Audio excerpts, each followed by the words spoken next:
هي الحلقات تحفظني بآيات من القرآن، هي الحلقات تملأني بحب المصطفى العدنان، هي الحلقات تحفظني بآيات من القرآن، هي الحلقات تملأني بحب المصطفى العدنان، وأخلص نيتي دوما لرب واحد ديان بروح ملؤها طهر.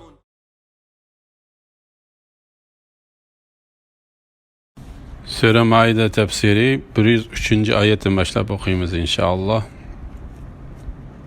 Bismillah, elhamdülillah, ve salatu ve selamu ala Resulillah ve ala alihi ve sahbihi ve cema'in. Esselamu aleyküm ve rahmetullahi ve berekatuhu. Tövendi dehtanlığa İbn Kathir rahimahullah'ın Kur'an-ı Kerim tefsiri Uygurca tercümesi Maide suresi 103. ayetinden başlayıp okuyumuz inşallah. Ba'de auzu billahi mineşşeytanirracim. Bahire 8'ini tuqqan 5'incisini erkek tuqqan tögü bulup cahiliyet Arapları bu tögünün kuluqını yerip koyup öz meyligi koyup beretti. Minmeydi, yük artmaydı. Saibe kişiden 10'unu tuqqan tögü bulup minilmeydi, kırkılmaydı. Sütü kafirlağa beriletti. Vesile birincini ve ikincini çiş tuqqan butlar üçün öz meyligi koyutilgen töge. Ham 10 tögege atı bolgan buğra töge bulup ula onu minmey yemek içmekte öz meyligi koyup beretti.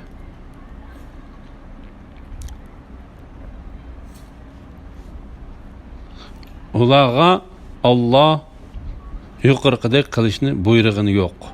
Lekin kafirlar Allohga yolg'onni chaplaydi. Ularning to'lisi buning yolg'onchiligini tushunmaydi.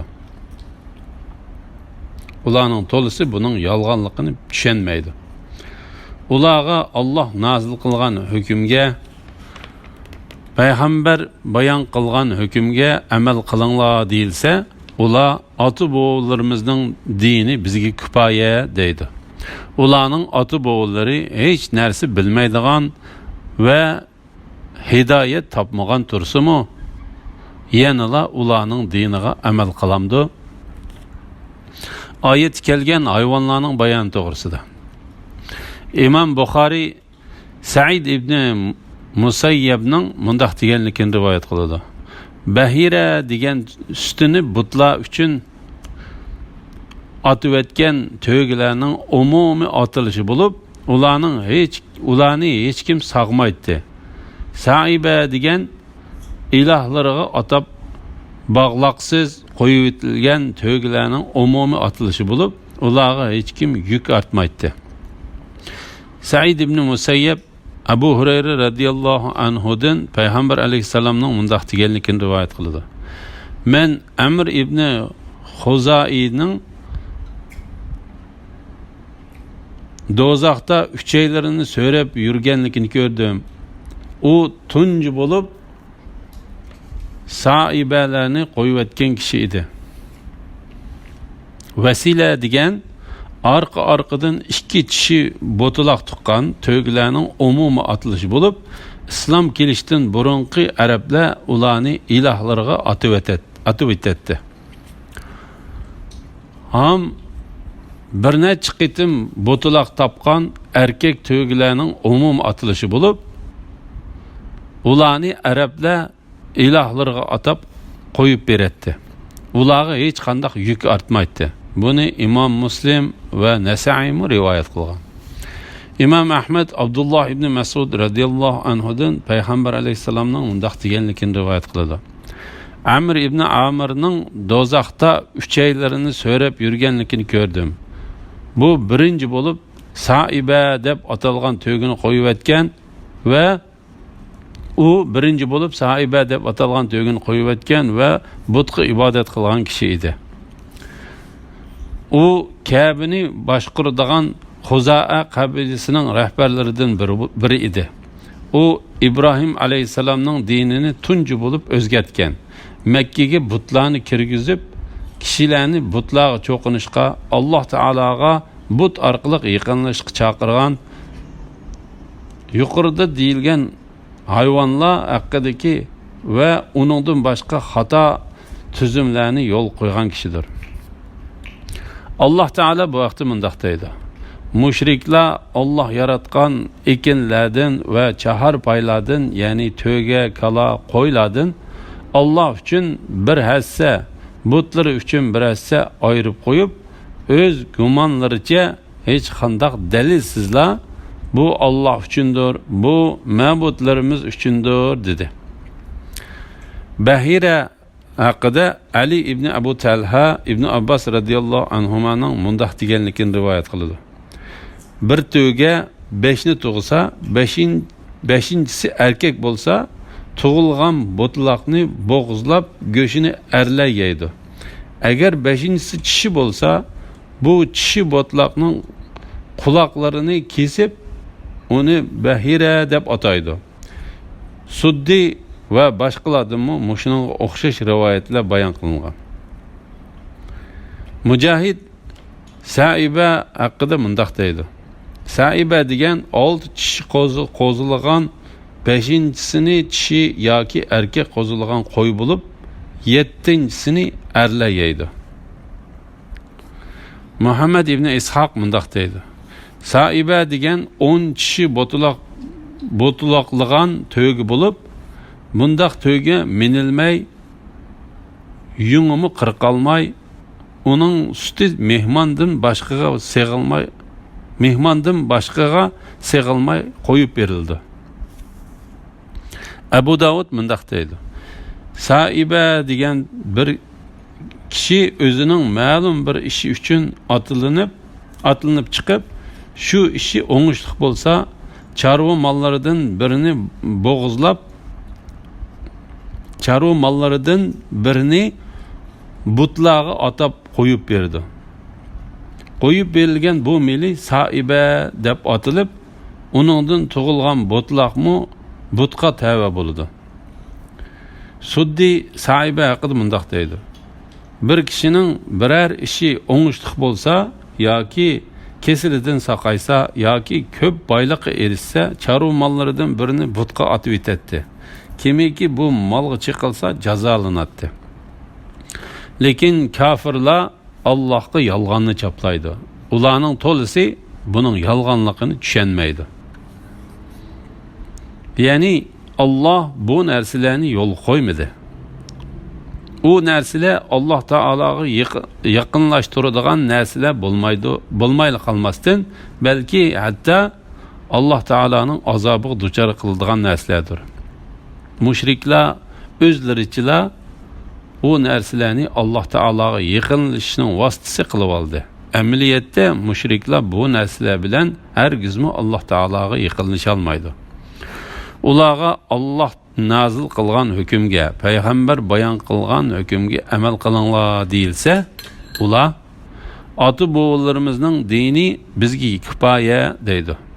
Yani ular Allah Teala'nın şeriatiga buyurgan işlariga chekligan haram ishlarni tashlashga chaqirilsa, ular ajdodlarimiz qilib kelayotgan dini faoliyatlarimizni qilish biz uchun yetarlikdir deydi. Ularning ota bobolari hech narsa bilmaydigan va hidoyat topmagan tursimu, yanala ularning diniga amal qilamdi. Yani ularning ajdodlari bu ayetning ma'nosi haqni tanımagan, haq yo'ldan mangmagan tursa,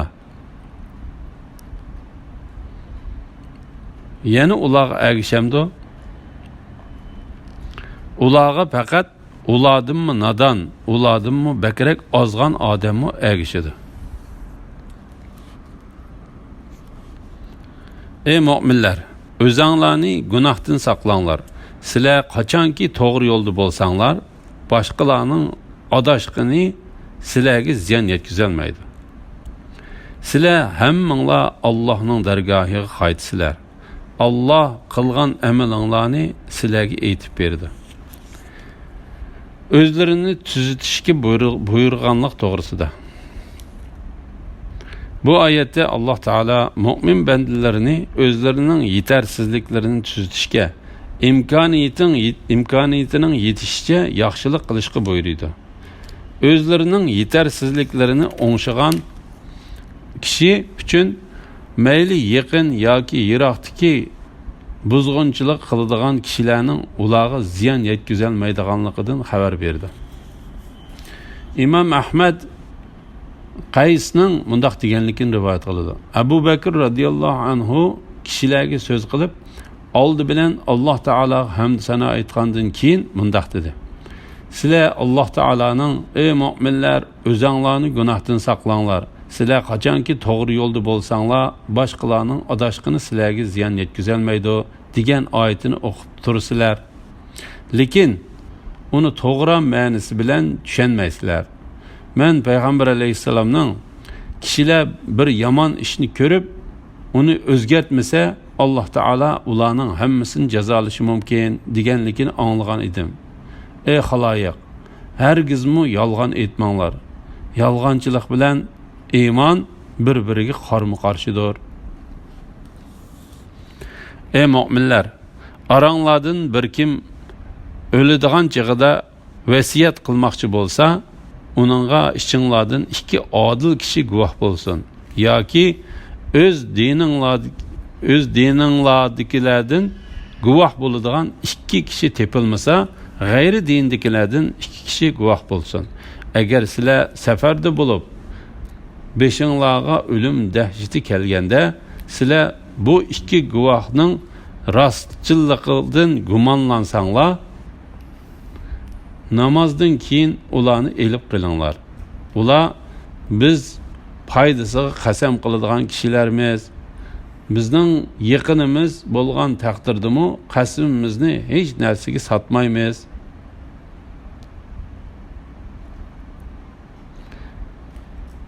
İlahlık üçün bo'lgan guvohlikni yoshirmaymiz. Agar uni yoshirsak, biz albatta gunohkorlardan bo'lamiz.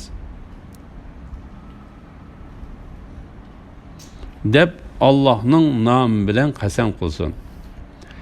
Agar u ikki guvohchining yolg'on guvohlik berganlik yoki mirosga xiyonat qilganlik gunohi bilinsa, ularning o'rniga miros elishga eng haqli bo'lgan varislardan ikki kishi guvoh bo'lib, bizning guvohligimiz albatta ularning guvohligidan to'g'ridir.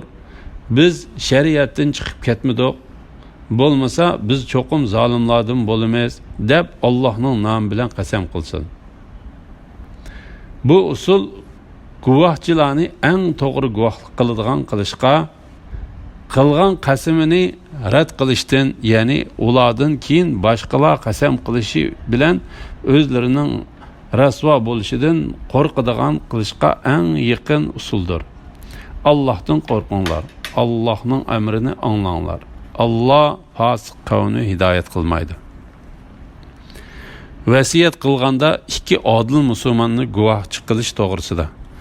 Bu ayetler muhim bir hükümni öz içine alıdı. Ey mu'minlar, aranglardan bir kim o'ladigan chig'ida vasiyat qilmoqchi bo'lsa, uningga ishchinglardan ikki adil kishi guvoh bo'lsin. Ya'ni musulmonlardan ikki adil kishi guvohchi bo'lsin.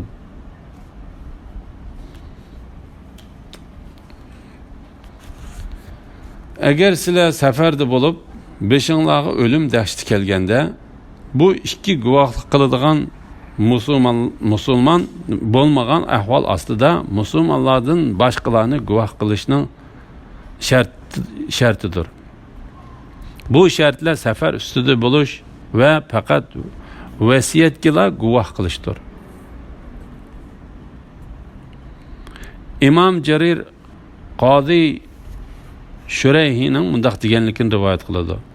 Yahudi va xristianlarni faqat safardalar guvohchi qilishga, ya'ni kelib faqat vasiyatchilar guvohchi qilishga bo'ladi. Sizlar bu ikki guvohning rostchilligidan gumonlansanglar, namozdan keyin ularni elib qilinglar. Bu ayetning ma'nosi haqida İbn Abbas radhiyallohu anhu bu yerdagi namoz degan asr namozi ko'z tutilgandir. Saidi ibn Jubayr, İbrahim Naxai, Qatada, Ikrima ve Muhammed ibn Sirin qatorliqlarmu İbn Abbasga o'xshash dedi.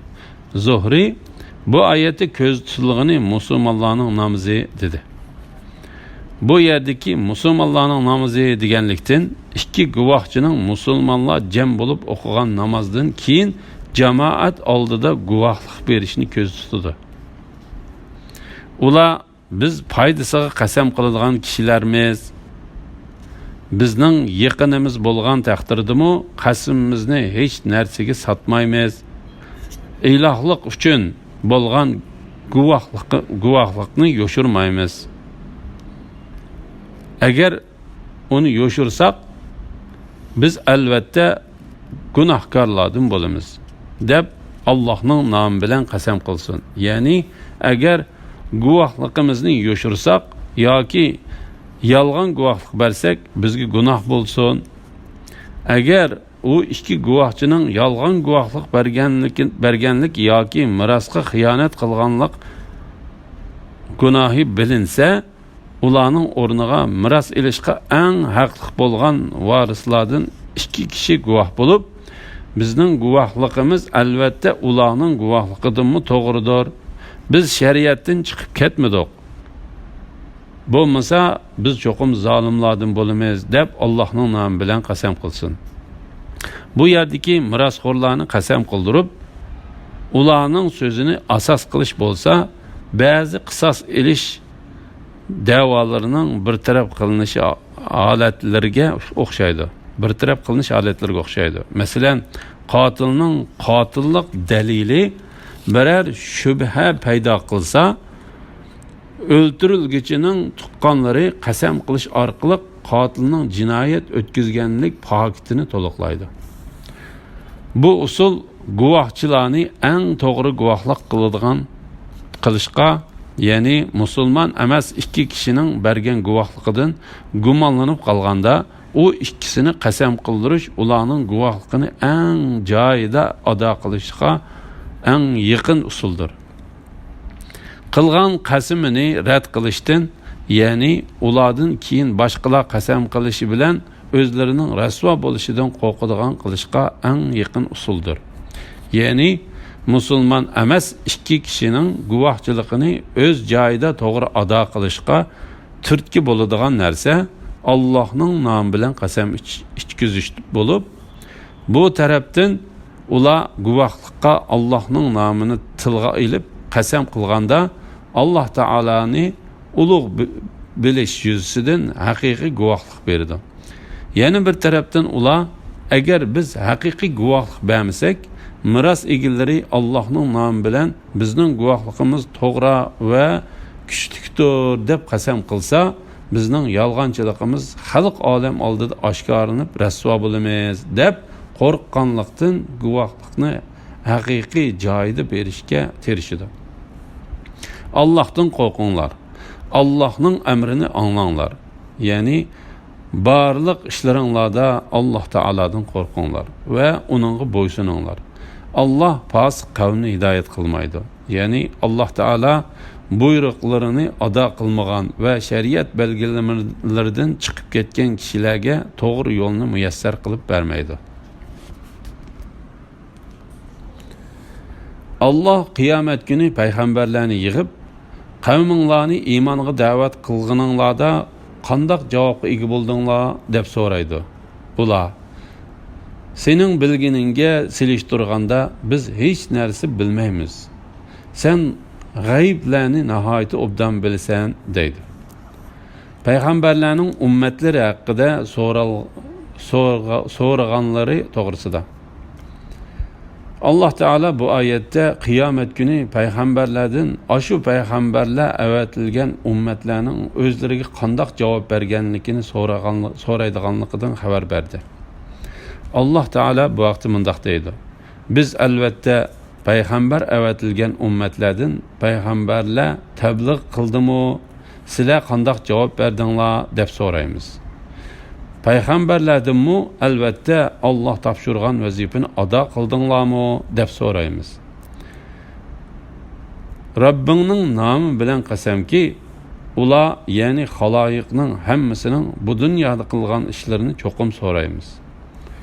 Payg'ambarlarning sening bilginingga selishtirganda biz hech narsa bilmaymiz deb bergan javobi haqida Mujahid, Hasan Basri va Suddi qatorliqlar ular qiyomat kunidagi ahvolning ig'irligidan qo'rqib ketib, shundoq javob berdi dedi.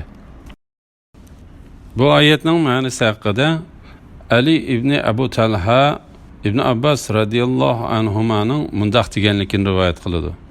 Ular Rabbiga biz bilmaymiz, bilgan taqdirdami sen bizdan bekrak bilsan deydi. Bu Allah Taalaga g'azab bilan berilgan javob bo'lib, ya'ni sening hamma narsani o'z ichiga oladigan ilmingga selishtirganda bizda hech qanday ilm yo'q. Shunga bizga javob berilgan, shundaqla kimning javob berganligini bilsakmi, biz faqat ularning tashqi qiyofatiga qarabla hukm qila olamiz. Ichki sirlarini bo'lsa sen bilsan. Sen hammani ko'rib bilib turg'uchisan. Sening bilimingga nisbatan bizning bilimimiz yo'q deyarlik. Chunki sen g'aybni bilguchidirsan. Öz vaqtida Alloh aytdi: Ey Maryam o'g'li İsa, sana va sening onangga bergan ne'matimni asligin. Aynı zamanda sana Ruhul Quddus, ya'ni Jibril bilan madad berdim. Kichigingda, beshikda va payg'ambar bo'lgan 30 yosh vaqtingda kishilarga so'zlaytding. Aynı zamanda sana kitobni, hikmatni, Tavratni va Injilni o'rgatdim. Aynı zamanda mening iznim bilan loydan qushning shaklida bir narsani yasaytding. Onu pöylisang, iznim bilan uchadigan qush bo'ladi. Aynı zamanda mening iznim bilan tug'ma ko'rni, baras kasalni saqaytding. Aynı zamanda mening iznim bilan o'liklarni terildirib qabrlaridan chiqaratding. Aynı zamanda Bani İsrailni mana çekiliştin, aynı zamanda Bani İsrailni sana çekiliştin tostum. Sen ulağa möcizeler bilen kelgen çekinde, ulağının içindeki kafirler, bu fakat roşen sehirdir dedi. Aynı zamanda men havarilağa, mana ve mening peygamberimge iman etinglar deb vahiy qildim. Ular biz iman etdik, guvoh bo'lgan ki biz amringa bo'ysunguchilarmiz dedi. İsa alayhissalomga berilgan ne'matlarni aslitish to'g'risida. Bu oyatlarda Alloh taolo bandasi va payg'ambar bo'lgan İsa alayhissalomga bergan mo'jiza xarakterlik favqulodda cho'ng ne'matlarni aslitib mundaq deydi: Ey Maryam o'g'li İsa, sana va sening onangga bergan ne'matimni asligin. Ya'ni seni dadisiz yaratganligimni, sening yaratilishingni qudratimga dalolat qiladigan bir alomat qilganligimni, seni nadan jahil kishilardan onangga tuhmat qilganda oqlashga isbot qilganligimni asligin. Aynı zamanda sana Ruhul Quddus, ya'ni Jibril bilan madad berdim. Ya'ni men seni kichik vaqtingdimi, cho'ng bo'lgandimi Alloh tarafga chaqiradigan payg'ambar qildim va seni beshikdagi chig'ingda so'zlatdim. Shuning bilan onangning kishilar choplagan bo'htonlaridan pok ekanligiga guvohlik berding. Sen o'zingning mening bandam ekanligingni e'tirof qilding. Kishilarga o'zingning men tarafdan avatilgan elchi ekanligingni xabar berib, ularni ibodat qilishga chaqirding. Kichigingda beshikda va payg'ambar bo'lgan 30 yosh vaqtingda kishilarga so'zlaytding. Ya'ni sen kichik chig'ingda ham cho'ng bo'lganda kishilarni Alloh taolaning diniga chaqirding. Aynı zamanda sana kitapni, hikmetni, Tevratni ve İncilni öğrettim. Yani men sana xat yazishni, o'qishni, tushunishni ve Musa aleyhisselamga tushirilgan Tevratni bildirdim. Aynı zamanda mening iznim bilan laydın qushning shaklida bir narsa yasaytding. Uni puylasang iznim bilan uchadigan qush bo'ladi. Yani sen mening ruxsatim bilan laydın qushning shaklini yasaysan, ham mening ruxsatim bilan ashu qushning shakliga puylasang, mening irodam bilan u uchadigan qush bo'ladi. Aynı zamanda mening iznim bilan tug'ma ko'rni, baras kesilini saqaytding. Bu ayetin ma'nosi haqida Sura Al-Imronda to'xtalgan bo'lg'achqa, bu yerda qayta bayon qilmaymiz. Aynı zamanda mening iznim bilan o'liklarni terildirib, qabrlaridan chiqaratding. Yani sen o'liklarni chaqirsang, Allah Teala'nın iradesi bilan o'liklar qabrlaridan terilib chiqibdi. Aynı zamanda Bani İsrailni sana chiqilishdan to'sdim. Sen ularga mo'jizalar bilan kelgan chaqingda, ularning ichilaridagi kafirlar bu faqat ro'shan sehrdir dedi. Yani sen İsrail avlodiga o'zingning Allah Teala tarafidan ularga avatilgan payg'ambar ekanligini bildiradigan aniq dalil isbotlar bilan kelganingda, ular sana ishonmay, seni yolg'onchi, sehrgar deb tuhmat qilib, seni o'ldirib, kirisqa mixlamoqchi bo'lganda, men seni ularning ziyonkashligidan saqlab, o'z dargohimga elib chiqib ketib, seni ularning tuhmatlaridan oqladim. Seni ularning yolg'onchilik qilishidan saqlab qoldim. Seni ularning yomonlik qilishidan saqlab qoldim. Sen mening bu ne'matlarimni aslagin. Aynı zamanda men havarilarga, manga ve mening payg'ambarlarimga iymon etinglar deb vahiy qildim.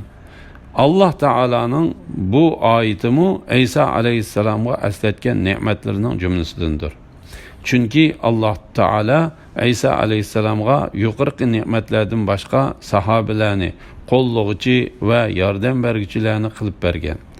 Ba'zilar Allah Teala'nın vahiy qildim degan so'zini ilhom qildim deganlik bo'ladi dedi. Bu ayetning ma'nosi haqida Hasan Basri mundaq deydi. Allah Teala ularning shunda qilishini dillariga ilhom qilgan, Suddi ularning ko'ngliga solgan deydi. Ular biz iymon etdik, guvoh bo'lganki biz amringa bo'ysunguchilarmiz dedi. Alhamdulillah, Allah şükürler olsun. Yuqorida Maide suresi tefsirinden 111. ayetgacha anladыңlar. Ahirni keyin qitimliq o'qishimizda davomlashtiramiz inshaalloh. Va sallallohu ala Muhammad va ala alihi va sahbihi ajma'in. Assalomu alaykum va rahmatullohi va barakatuh.